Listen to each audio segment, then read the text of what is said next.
Hello, friends. This is Dave Hurwitz, executive editor at ClassicsToday.com, here with Ripe for Reissue.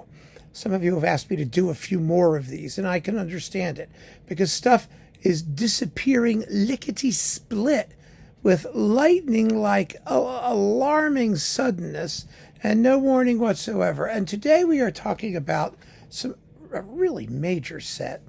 It's Michael Gielen's Mahler symphonies. Now, this particular set was essentially, it's the property of SWR music in Germany, Südwestfunk radio, Stuttgart radio, that whole area, Saarbrücken, those people. And they supported Michael Gielen. He was one of their major conductors. And they did the complete Mahler symphonies, including the 10th, and they did a Das Lied von der Erde, and they did Das Knaben Wunderhorn. Das Klagende Lied was on Orfeo, and it was with the Vienna Symphony, so that was separate. And there's some other separate recordings of various symphonies sort of hopping and popping around. But these German radio recordings are mostly stupendous. Gielen was a hardcore supporter of the Second Viennese School and the German post-war avant-garde. And those people, generally speaking, loved Mahler because they regarded Mahler as the great precursor, as the composer whose eclecticism and, sense of existential despair and other things like that, often promulgated by Theodor Adorno and others of that philosophical ilk, who really sort of legitimized and foresaw much of what the later generation of German composers was doing. Now we look back and we see, there may not have been quite what they thought it was because, history is written by the winners. And at the time that Michael Gielen was up and coming, the German post-war avant-garde were the winners.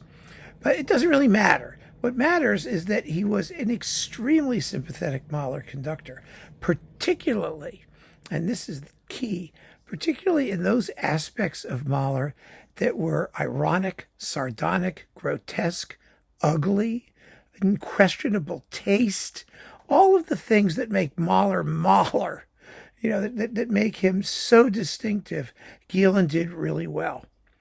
And sometimes he could surprise us.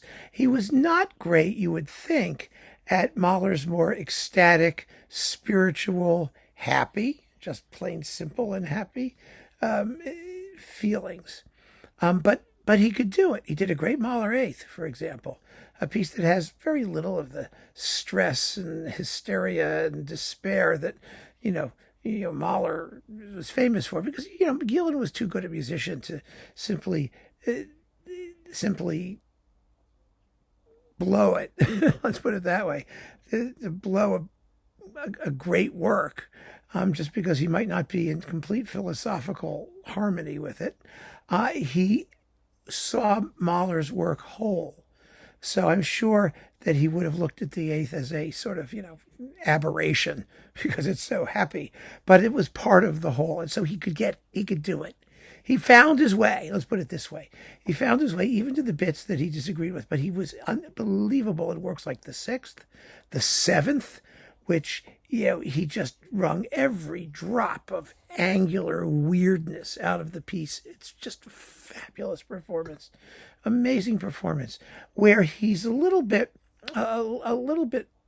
undercharacterized is in the Fourth, where you have to have innocence and simplicity.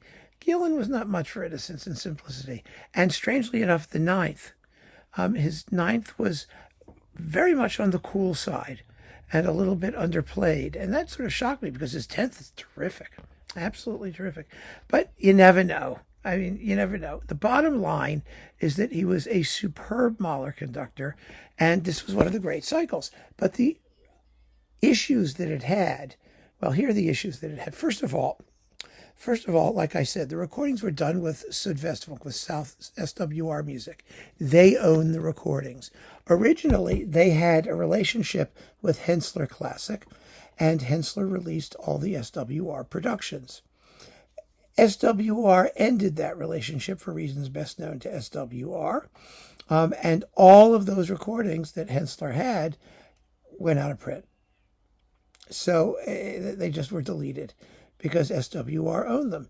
So then SWR, because all the German, and I know this for a fact because I worked actually for a couple of the German radio organizations as a consultant in putting their record labels together, mostly NDR, but the point was North German Radio.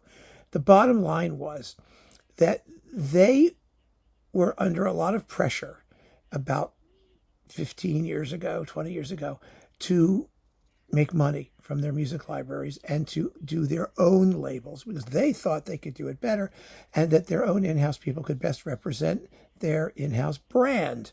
They were obsessed with brands, branding. They'd have a brand. They had to have a color. NDR's color was blue. It was NDR blue. It was insane. Anyway, that's what they thought. And so they canceled all their licensing agreements with the various people they had licensing agreements with, and went to do it themselves. Now, it just so happened that the person who they had doing it themselves was the same person who had also worked at Hensler or with Hensler, my good friend, Dr. Zerlenmeyer Eller, who has been on this channel with me when he visits me from Germany, and I go visit him in Germany, and we've made some videos together. So you've probably seen him now and again. He was asked by SWR to do a whole series of recordings from their archives, including a Michael Gielen edition and a Hans Rosbaud edition. And he did them beautifully. I mean, they were well researched, beautifully annotated, put together to give good value for money, well packaged. I mean, everything about them was first class because he's a first class kind of guy and he wasn't going to let it, go down the crapper. So that edition came out. This was gone. And then now this had just symphonies 1 through 9 and the Adagio of number 10.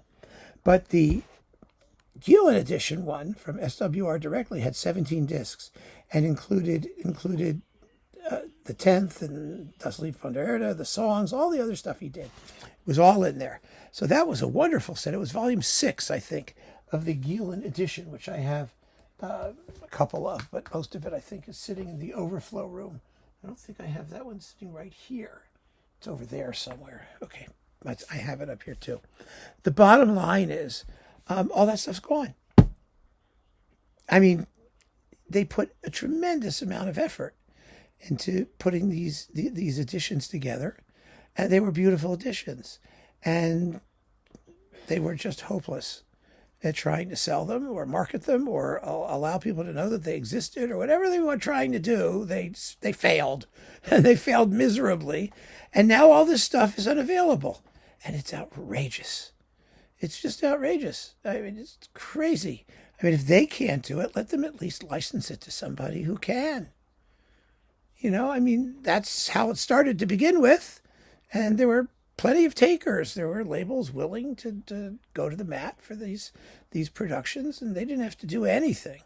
But, they decided to do it themselves, and then they shot themselves in the foot. And that is the story of the Michael Gielen Mahler edition. A sad story. Really a slap in the face to the classical music industry. And the German radio organizations, all of them sit on these amazing archives full of terrific stuff, but they haven't a clue what to do with it or how. I assume there'll be some sort of streaming thing if there isn't already. I mean, I don't know. I haven't been checking to see what they've been doing in the interim. All I know is that they put together these editions. They put an enormous amount of time and effort and expense to do it right, and then they treated it wrong. Are we surprised? So keep on listening, friends. Thanks for joining me. Take care.